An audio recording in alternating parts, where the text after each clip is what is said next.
Bwana Yesu asifiwe.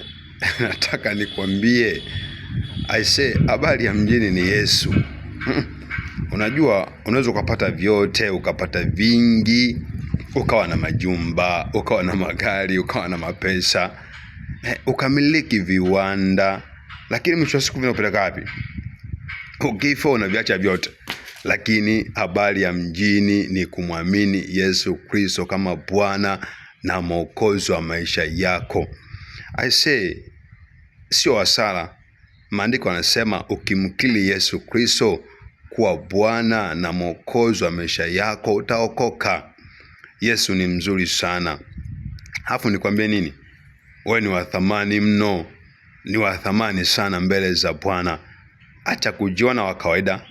Acha kujidhalau.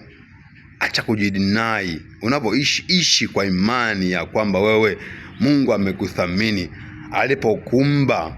Maandiko yanasema katika kitabu cha Mwanzo, tumfanye mtu kwa mfano na kwa sura yetu. Na umeumbwa kwa mfano na kwa sura ya Mungu kwa lengo moja tu, ili uweze kumiliki na kutawala. Wewe ni mtawala. Hapo ulipo ni Mungu amekuweka utawale. Iwe ni kwenye biashara, wewe ni mtawala. Kwenye ardhi ni mtawala. Hivyo unapoishi kama mtawala, acha kujiona wa kawaida. Acha kujidhalau. Acha kujishusha. Unajua mara nyingi umekuwa ukilia, unasikitika, kisa tu mambo hayaendi.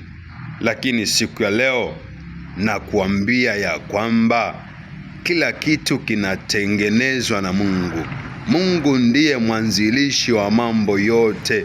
Mungu yeye akisema itakuwa, hakuna kuweza kuzuia.